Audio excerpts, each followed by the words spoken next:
balance yako ilikuwa ngapi ndio tuone kwa mitambo?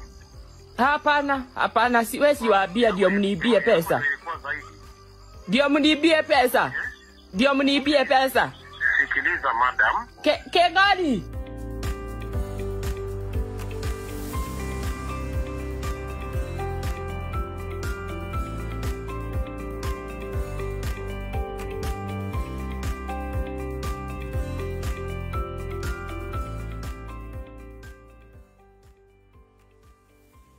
Hi, my name is Michael Muthiga, director at Fatboy Animations. I've been doing this for about 11 years now. And welcome to Meet the HR Show. Thank you for having us today. You're welcome. Many people know you as Fatboy. How did the name come to life? Well, it was where I used to work before. It was kind of a nickname. Guys would call me. I wasn't fat, but it was just it was a funny name. Yeah. So I just went with it and registered Fatboy Animations as my company when I started. Yes. Yeah. How did it, the journey, how was it, you falling into animation? I was always interested in animations and learning how to, always wanted to know how these cartoons I'm watching on TV are made. Yeah. I was good in drawing. So I started picking up now books on how to learning animation. Started off with 2D animation, advanced to learning 3D animation, and then along the line I just kept learning, and sometimes I learn on job, and that's been the journey till today. When we hear about animation, we just think about Disney, we think about cartoons. Is that what animation is all about? It's not just cartoons. Animation is a lot more. And not just Disney. I mean, there are animated movies that look, real. For example, like Spider-Man, the character is animated, but it's a live-action film. Yeah. Animation is basically just giving the illusion of movement. So it can be a cartoon, it can be feature live action film, it could be text, it could be anything. Yeah. Yeah. All right. And is it something you studied for? No, I did not study for animation. Yes. It's something that I started learning. I think I started learning the softwares when I was in Form 2, I think. So it's just been learning and learning, self-taught, online courses. I do take a lot of online courses though. Since technology keeps changing, so we still have to keep learning every day. Yeah. Yeah. And it's something that you started in high school or? In high school. All right. Yeah. How? So I was taking art class in high school. Obviously it wasn't in our curriculum, but then my art teacher introduced me to now animation, or using the computer now to just make motion or make my drawings move. And it was just basic, so it was just drawing on a piece of paper, drawing different frames, flipping them, and that got me interested. Then I think I started learning first the graphic design softwares, Photoshop, Illustrator, Corel Draw, such. And as I continued, I kept learning more and more advanced softwares. Yeah. Yeah. And in your career journey, I had somewhere you studied engineering. Now the shift to animation. I mean, it's the same. I've seen engineers using animation as well. Yeah. But I was more interested in really just making cartoons and making things move, making things that will make people laugh or excited or something. Yeah. When they watch it. So it's been my passion. So I decided to pursue that. Yeah. And did you ever practice? No. At all? No.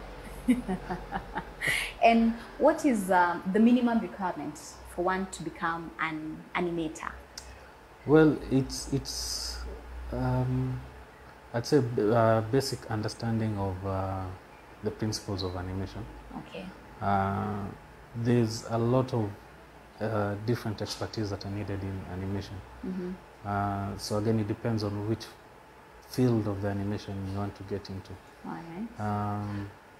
At least, I mean, preferably a degree or a diploma, because that will get you started on the basics. Okay. And give you the discipline of working as a team as well. At least understanding of the softwares, Yeah. how to navigate, how to use them, and a good sense also of storytelling, yeah, and writing, creative writing.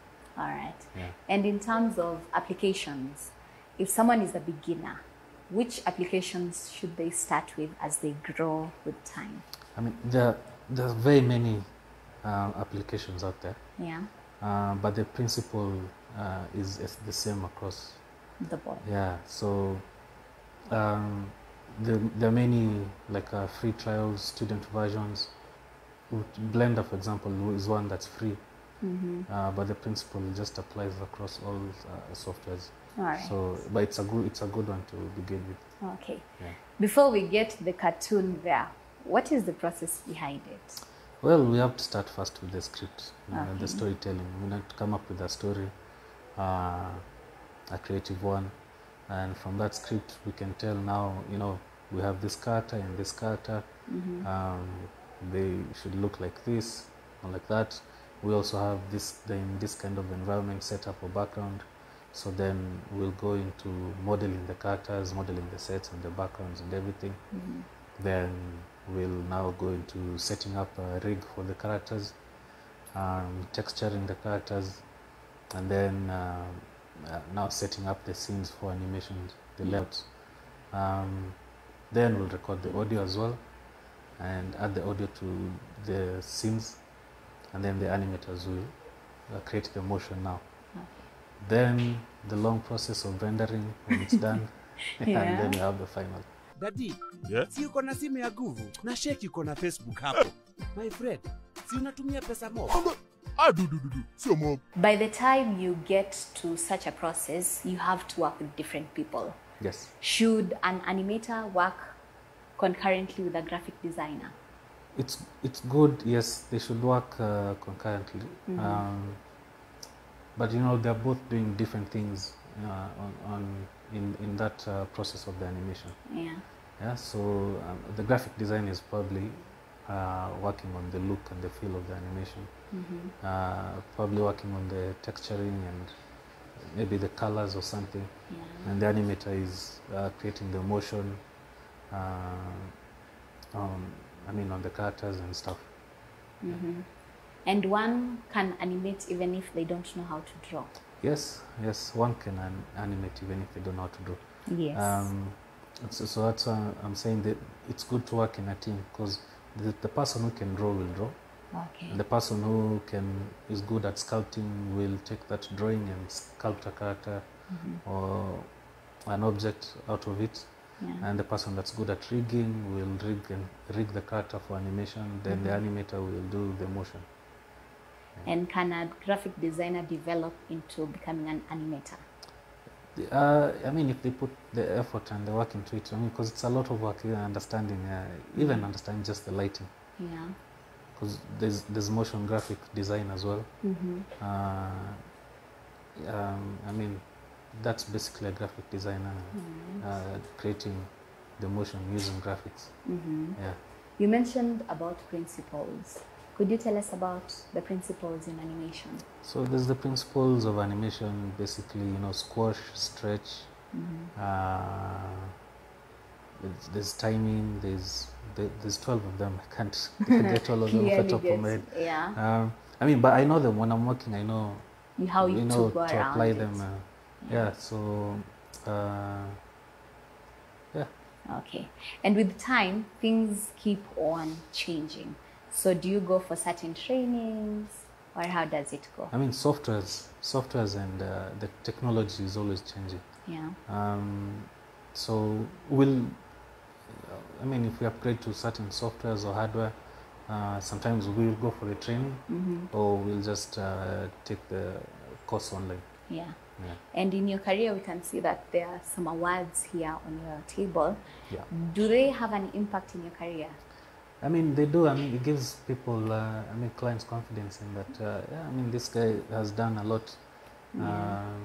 So yeah, it gives, puts our brand and name out there. Yeah. Can you remember your first project that you worked on? Wow. That would be a series of animations for Orange, when Orange was still there. Yeah. So I think we did like 5 of them, and then 5 after that. Yeah. Yeah. How can you term your career growth? How has it been for you? I mean, we've been growing.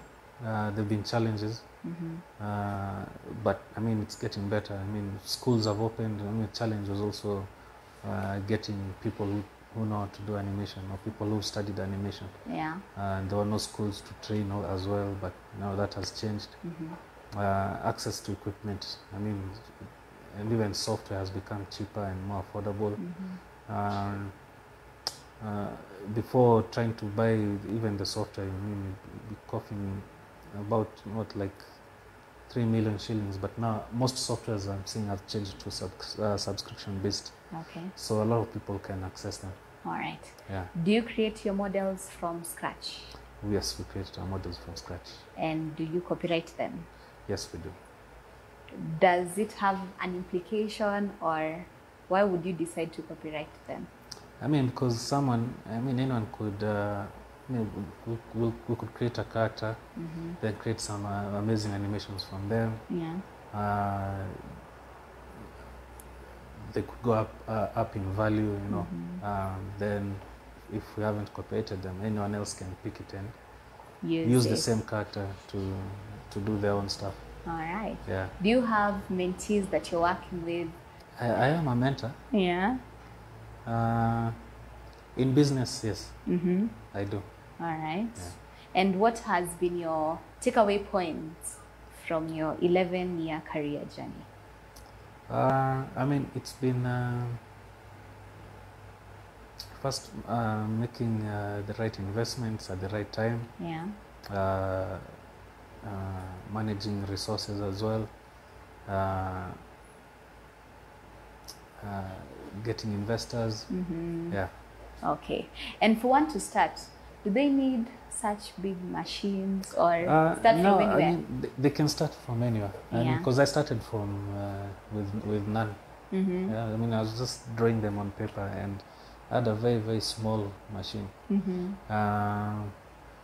But then you go on from there, and then you can also just start also from working also for other people. Yeah. Yeah, so maybe like join like our team. They're starting from somewhere. Yeah. You know, maybe years down the line they'll start their own. They'll have enough to saved up enough to get their own big machines. Yeah. And now for freelancers, how do they go about it in terms of getting their clients? Well, you just have to have good work out there. Okay. Yeah, so convincing work, and building confidence with clients as well. Okay. That's the best way to get them. I mean, if you show them, hey, look, this is what I can do for you. Yeah. Yeah. And do you have a network of animators or creatives that you work with? Yes. Yes. Sometimes we'll work with different other people. Yeah. Some people just have skills, amazing skills, and they know that, and they don't want to be hired. So we just have to work with them the way they want. Yeah. Yeah. Okay, this has been a lovely discussion, and we are very grateful for the insights that you have given us, because most youth wanalia huku nje there is no job. Yeah. But ni kujituma, si ndio? Yeah, yeah. I mean, you can always create opportunities. And now in this digital age, and the boom of technology, mobile phone, ease of transactions. I mean, you're seeing even comedians and making their own videos. It doesn't even have to be animation. So the opportunities can easily be created. Yes. It's just to step out there and not just expect that I mean, I want to be hired. I want to be hired. Yeah. If it's not there, create it. Yeah. And for an animation, how long can it take you to prepare a character? Or character, it can take us. It can be 2 days, can be a week. It depends on the complexity of the character. All right. Yeah, I mean, there's characters we've done in a day as well.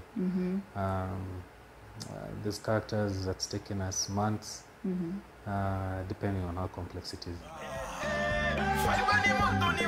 We've seen various adverts of like fiber. So for such an advert, how long can it take you to produce? So it depends. Now, if we're starting from scratch completely, Yeah. that means we'll start from designing the character, come up with the script, build, model and rig the character, record the voice, and then animate, and then render, and then compose it. So if we're starting from scratch completely, that would take a month, at least a month. If we, for example, like fiber, like we've done so many characters and we already have them like in store, so we'll just pick them and write up a script, pick them and animate, record the voice, so maybe take like 2 weeks.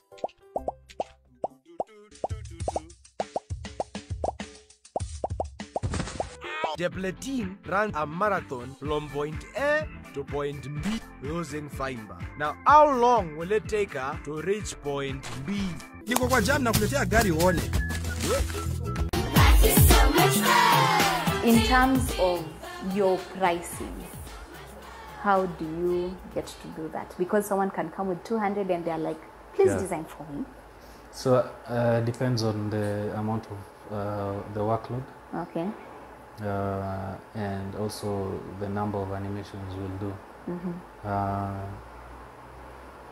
And also just how you negotiate with the client. Okay. Yeah. So you charge per model, or is it just the whole thing? So we'll charge, for example, per model. Okay. There's a cost for each model. All right. And then we'll charge for the animation and the rendering and the voiceover. Yeah. But then now, since, for example, now if you already have the models and you want to do another one, so again, we won't charge for the models, we'll charge for just the recording, the animation, and the rendering. Okay. Yeah. And do you outsource people who will do the rendering for you, or you'll do the rendering for yourself? We used to outsource, but now we do the rendering ourselves. Okay. Yeah. It has some benefits. I mean, now we don't have to spend money paying, On the other end. yeah, outsourcing the rendering. We can do it in-house. Yeah. When it's a lot of work, then we'll outsource some of it. All right. Yeah, but it's just cloud servers, so we just online we pay and render. Yeah. And we have now diplomas and degrees in animations, or is it just certifications? No, there's degrees. There's degrees as well. All right. Thank you very much. You're welcome. This has been Meet the HR Show with Laura Nell. Till next time, bye-bye.